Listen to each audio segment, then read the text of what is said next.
Assalamualaikum warahmatullahi wabarakatuh. Hello guys, we meet again in chapter 4. After a week you had your middle test.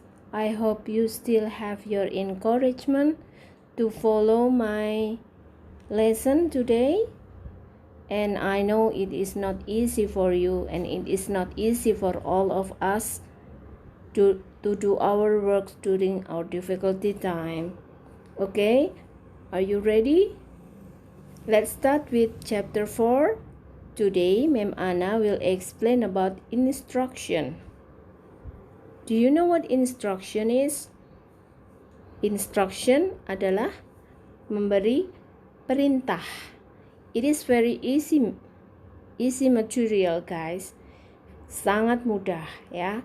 Jadi, Ma'am harap kalian semua bisa memahaminya dengan baik. We use the imperative form to give orders or direction in English. Jadi memberi perintah itu kita menggunakan bentuk imperatif atau bentuk perintah. To give order juga perintah, atau direction. Direction adalah menunjukkan arah dalam bahasa Inggris. Kalian lihat contoh, eat your vegetables. Eat your vegetables. Makanlah sayur-sayuranmu. Turn left and go straight on. Nah, yang turn left and go straight on adalah direction atau menunjukkan arah. Misalkan ada yang menanyakan arah kepada kalian, do you know where SMP 48 is? Turn left and go straight on. Nah, itu adalah salah satu instruksi untuk yang fungsinya adalah untuk memberikan petunjuk arah. We can also use the imperative form to give a warning or advice. And if you use please to make requests. Jadi kalian juga bisa menggunakan bentuk imperatif ini anak-anak untuk memberikan peringatan atau nasihat. Dan jika kalian menggunakan please, maka bentuk imperatif ini akan menjadi bentuk request atau permintaan atau lebih halus. Kita lihat practice English for 10 minutes a day. Itu adalah bentuk order atau perintah, bentuk yang keras. Tapi bila kalian menambahkan please, maka itu adalah permintaan, menjadi bentuk permintaan. Practice English for 10 minutes a day, please. Ya, jadi hanya sekedar menambahkan please, maka bentuk imperatif ini menjadi bentuk request. Karena please adalah untuk memperhalus. Atau berupa advice seperti be careful. Be careful. Ya. To make the imperative, use the infinitive of the verb without to. Jadi untuk membuat kalimat perintah ini, gunakan infinitif tanpa to. Come here. Sit down. Come here.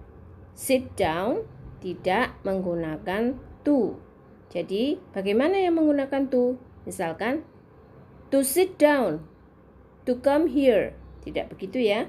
Jadi kita menggunakannya tanpa to.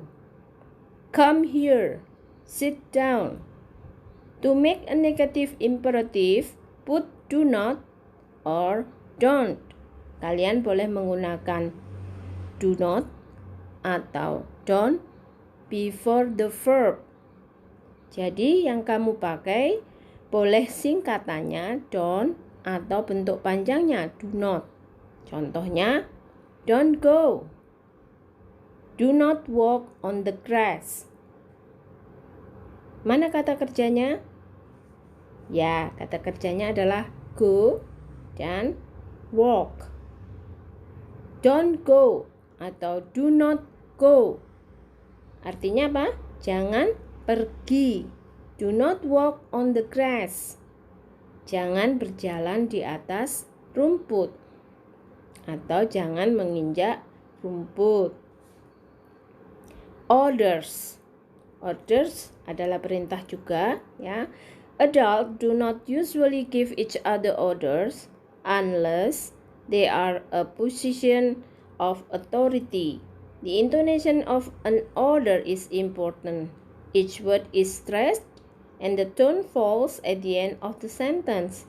Maksudnya, kalimat perintah ini biasanya diberikan oleh orang yang lebih tua kepada yang lebih muda. Untuk sesama orang tua, tidak biasanya memberi perintah kecuali jika salah satu posisinya lebih tinggi. Misalkan bos dengan anak buahnya dan sebagainya. Dan intonasinya ini penting untuk memberikan order karena setiap kata harus ditekan. Dan pada kata yang terakhir kalimatnya agak turun nadanya, ya. Seperti ini misalkan. Sit down now. Sit down now. Sit down dan now semuanya ditekan. Dan pada akhir kata yaitu now tekanannya agak menurun. Nah, ada yang terakhir yaitu warning. Warning ini adalah memberi peringatan. You can also use the imperative to warn someone of danger. Ya. All the words in the warning are stressed, but the last word has a higher tone than the first word. Maksudnya adalah instruksi ini juga, bentuk imperatif ini juga bisa dipakai untuk memperingatkan seseorang yang sedang dalam bahaya.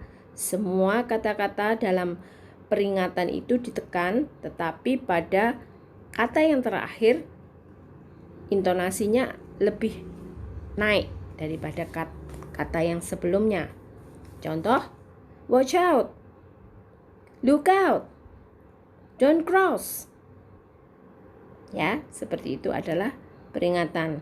Jadi jelas ya anak-anak, kita hanya belajar tentang bagaimana menggunakan kata kerja itu untuk bentuk imperatif yang dipakai untuk giving instruction. Apabila kalian tidak jelas, silakan jabri mem anak, atau kalian bisa menuliskan di kolom komentar di Google Classroom. Nah, untuk penugasan assignment, write down 5 instruction, 2 negative imperative dan 3 positive imperative. Jadi tugasnya itu adalah membuat perintah yang 2 dalam bentuk negatif, yang 3 dalam bentuk positif. Kalian tahu kan bagaimana membuat perintah positif dan perintah negatif? Seperti yang sudah Mem Ana kasih contoh tadi, jangan menggunakan perintah yang sudah ada pada PowerPoint ini. Jadi kalian harus mengarang sendiri. Jangan menggunakan watch out, look out, don't cross, ataupun menggunakan kata-kata perintah yang sudah ada di halaman sebelumnya. Misalkan bagaimana membuat bentuk negatif imperatif. Do not smoke. Nah, jangan pakai ya, ini sudah dipakai Mem. Jadi kalian harus mencari yang lainnya. Bentuk positif berarti tidak menggunakan do not atau don't. Langsung kata kerja bentuk pertama. Semua tugas ini ya, 5 kalimat ini kalian kumpulkan di komen YouTube. Jadi tidak di Classroom. Semua dikumpulkan di komen YouTube. Kemudian yang kedua, kalian lihat kembali di Classroom ada latihan instruction dalam bentuk quizzes. Silakan kalian kerjakan. Ada durasi waktunya ya anak-anak, yaitu 2 hari setelah penugasan. Okay? Is it clear? Okay, if you have any question, I'm looking forward to your question. See you next time. Wassalamualaikum warahmatullahi wabarakatuh.